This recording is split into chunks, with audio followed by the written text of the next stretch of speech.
We begin our report in Europe, where three nations have made a gesture to the Palestinians.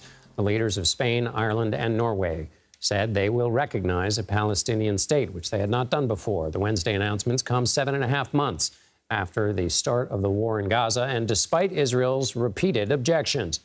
They join more than a dozen European nations that have already done so. Many countries, including the United States, advocate for a two-state solution, but the Biden administration argues the move must be negotiated. CBS News foreign correspondent Imtiaz Tyab has more. Imtiaz? Well, this is an extraordinary move by the leaders of these three countries to formally recognize a Palestinian state. In a statement, they all collectively said that this was a time for peace and made it clear that they believe that peace and safety could only be achieved through the recognition of a Palestinian state and indeed the safety of future generations of Israelis and Palestinians.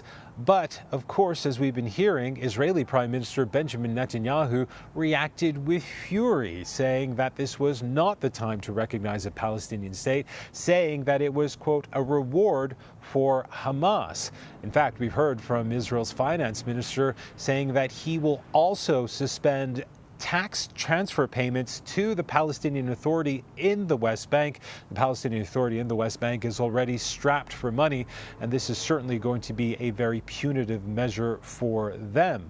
But we have to be clear, between a potential arrest warrant for alleged war crimes that the ICC is pursuing for Prime Minister Netanyahu, the unilateral recognition of a Palestinian state by these European powers, and we've been hearing anguished pleas from hostage families to bring their loved ones home. The Israeli leadership, Prime Minister Netanyahu specifically, is under extraordinary pressure from all sides as he desperately tries to cling on to power. John. Imtiaz Tyab, thank you. And now we go to CBS News chief foreign affairs correspondent and Face the Nation moderator Margaret Brennan, who joins me. Margaret, help me understand what Norway, Ireland, and Spain are up to here, the role this plays in this question of a Palestinian state, and is this purely symbolic?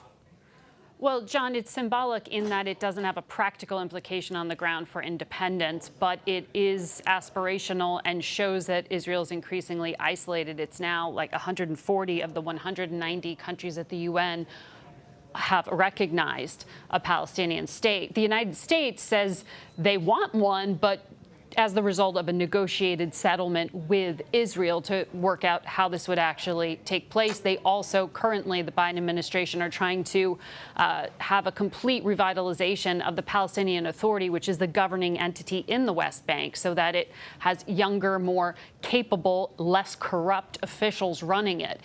But this is also something that there are members of the war cabinet who are supportive of within Israel. You had the defense minister of Israel, Gallant, coming out and saying that this needs to be talked about, who's going to run this place, Gaza, after Israeli troops leave. And that debate over whether Israel would actually try to take over control and hold it is something that far-right nationalist ministers of the Netanyahu government are pressing for. And that's why this is also so delicate. Adding to this discussion is the question of Saudi Arabia. On Capitol Hill, Secretary of State Antony Blinken spoke about efforts to normalize relations between Israel and Saudi Arabia. Here's some of what he said. In order for normalization to proceed, Saudi Arabia has made very clear that even with the agreements between us completed, they have to have two things. They have to have calm in Gaza, and they have to have a credible pathway to a Palestinian state. Whether a government in Israel in this moment is able to engage on that basis, I don't know. So there we hear it again, support for a Palestinian state. How do you read into, there were a lot of ums in Blinken's testimony. How do you read into the ums and the delicate dance the U.S. is trying to do here with the Saudis? Oh, that was very delicate, John. And I really would have loved a sharp follow-up question to the I don't know, because Antony Blinken was really trying to avoid taking on the complications within the Israeli political system right now when he was answering that, and also avoid saying that Prime Minister Netanyahu has been completely defiant of all requests to date that President Biden has been making of him, including on this, which President Biden has sought as this sort of crown achievement to deliver to Israel a security compact by normalizing relations with Saudi Arabia, the most influential and important Arab Muslim country in the world. That's the carrot that President Biden is dangling out there, saying, hey, if you want to cement your legacy as actually making Israel more secure, then perhaps do this and compromise on the Palestinian state element of this.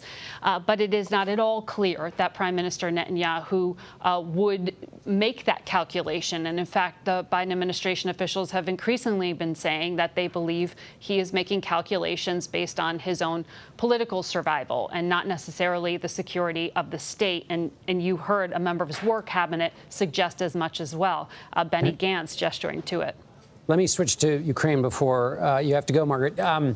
Last week, Blinken visited Kyiv to reiterate U.S. support for Ukraine. What for you is what is the key issue right now in that conflict that you're paying attention to?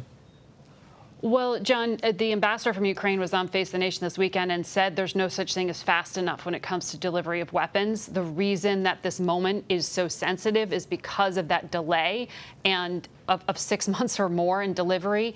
And Russia has really been able to exploit it in a significant way. At a time when Ukraine is even short on troops, they just rolled out a new draft, for example. So they need everything, on the weapons front, including air cover. They're asking for 2 Patriot systems. They're asking for other kind of support as well, including training of their troops, more of it. And where that takes place, who does it, all of that is still being worked out. And President Zelensky wants, at least based on his remarks in the New York Times, on Tuesday, he wants NATO to shoot down Russian missiles that have entered Ukrainian airspace. He says that's just defending us. That's not an aggressive act. How big of an ask, really, though, is that for Zelensky? Bigger than anything NATO has been willing to do to date. That New York Times interview, he laid out a number of prescriptive things that NATO has just not been willing to do, the Biden administration has not been willing to do. And he points out that the United States was willing to do that for Israel, for example. Israel's an ally of the United States. Ukraine is not a treaty ally of the United States, nor is it part of NATO. And the United States to date has really been trying to walk that line of not escalating. Using anything under the NATO brand is super sensitive because Vladimir Putin's trumped up version of events is that he's at war with NATO, and the U.S. doesn't want to give cover for any of that. And that applies as well to the training of troops, whether those are conducted by NATO or whether those are conducted by members of NATO is parsed here. Diplomats are okay with members of NATO doing training. They're a little more sensitive when anything under the NATO umbrella gets involved. Face the Nation's Margaret Brennan. Thank you so much, Margaret. Thanks, John.